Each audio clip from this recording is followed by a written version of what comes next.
Look at that, y'all. Pumpkin spiced chocolate chip cookies.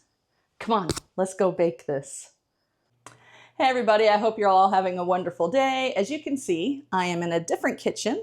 This will be the kitchen you will see me cooking in for some time now. I have relocated back to my home country of Canada, and I am currently living in Dartmouth, Nova Scotia. I share a cute little house with 3 roommates, so I thought since fall's arrived, I would start cooking them and baking them up some fall goodies. And today I figured we'd start with my pumpkin spiced chocolate chip cookies because they are my husband's favorite, and I know he's not here to enjoy them, but I really do hope my roommates enjoy them. So the first thing you want to do is you want to brown some butter. Now, if you don't have time to make brown butter, you can just melt your butter in the microwave. You're going to take that, and we're going to put that in the bowl of our mixer. Now, you could always just melt the butter. As usual, I will have all the directions in the description box. And in the notes, I will put any changes. Like I will put down that you could just use microwave butter instead of melted butter. I will put down substitutions for the soy sauce and stuff like that. To this, we want to add our light brown sugar and our granulated sugar. And we are going to beat this till it is nice and fluffy. I'll move the camera closer so you can see what that looks like. As you can see, it has creamed together. It's not going to get fluffy like it would if it was just everyday room temperature butter, but you want them to be creamed together before you add anything else to it. Now that the sugars and the brown butter are creamed together, we are going to add 1 whole egg and an egg yolk. We are also going to add 2 tablespoons of milk. We're going to add, instead of salt, 2 teaspoons of soy. Now, like I said earlier, in the recipe will be the amount of salt you would use if you could not have soy. I like to use soy because it adds a nice little umami bump to your recipes when you can do it. We're going to add 1.5 teaspoons of vanilla paste. You can use vanilla extract as well. I just prefer vanilla paste because I think it adds more flavor.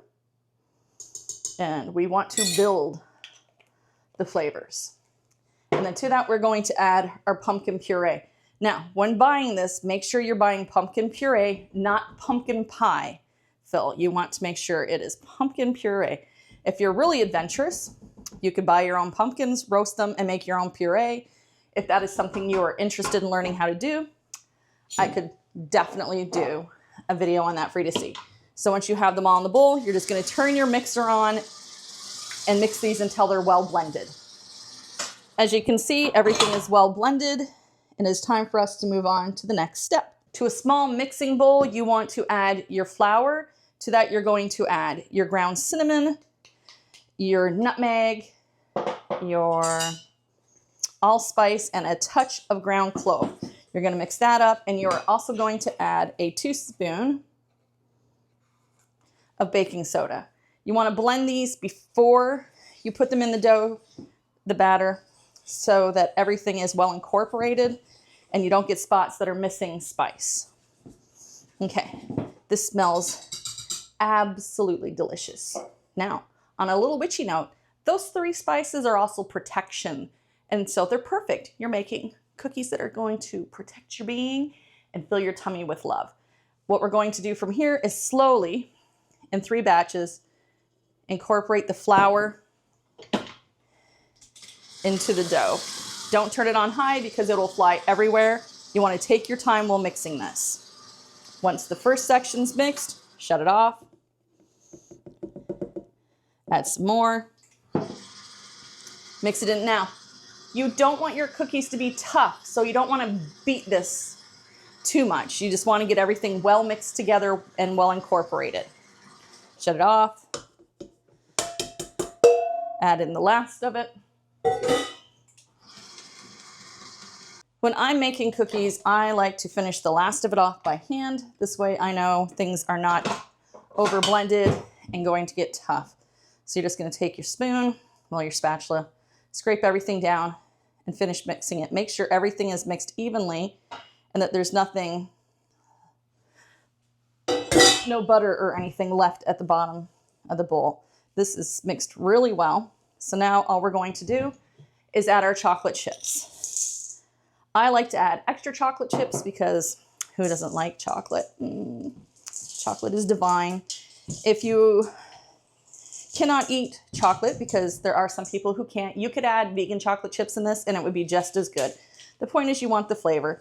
And if you really wanted to make it vegan, you could substitute your butter for a vegan butter and it would work just as fine. I'm not sure how you would substitute the egg, maybe some applesauce, because the pumpkin should be strong enough that the applesauce would not override that. Okay, once you have everything mixed, you're going to get a big Ziploc bag.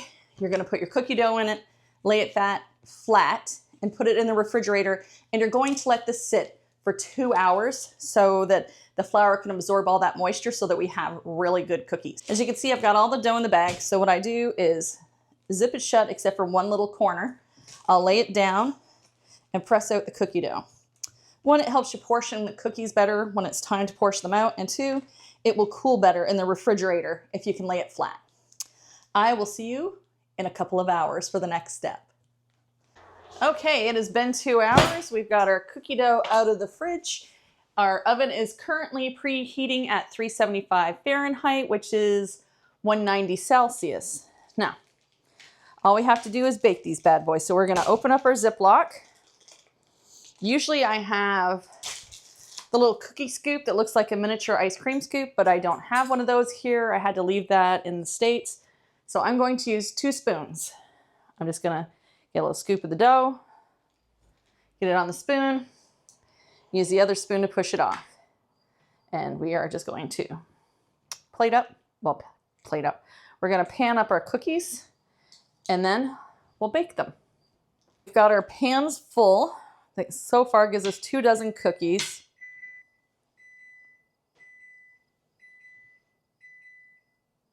That's our oven telling us it's ready. Perfect timing. I like to just give these a little push down. And I'm not sure if I said it or not when I was adding the flour and everything. I use bread flour in these because I think it makes a fluffier cookie. If you don't have bread flour, you can use AP. It's just not going to be as fluffy as a cookie.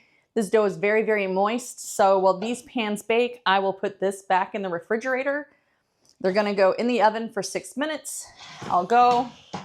I'll rotate them and twist them around and bake them for another 6 minutes, 12 minutes total.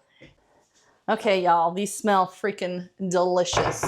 Now, you don't want to cook them till they look completely done because as they cool, they're going to cook a little bit more and you don't want your cookies to be overcooked. So we're going to take them out, put them on the cooling racks. I know it's tempting to eat them fresh out of the oven, but you want to give them time to cool because we don't want to burn ourselves.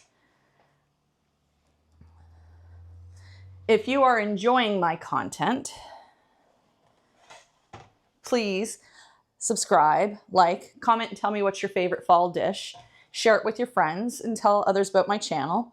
I'm going to have some really good fall foods coming up soon. I'm going to do a curried pumpkin soup. Everyone has requested my gumbo, so I'm definitely going to do my gumbo. I'm also going to do some dishes that would be really good to serve at Samhain and some Halloween fun stuff. If any of that interests you, please subscribe. I'm going to finish pulling these cookies to cool, get another couple dozen in the oven, and I will see you when they are finished. Our cookies are done, and as you can see, we ended up with 4 dozen of these cookies. When you're resting the dough, you can put it in the refrigerator and leave it overnight, or you could bake half of it and get 2 dozen and freeze the other and pull it out of the freezer. When you want some cookies, just defrost it in the refrigerator. My daughter gets less cookies when she makes this because she likes to make big old cookies, where I like to make just a nice couple bite sizes. Now, let's try this beauty.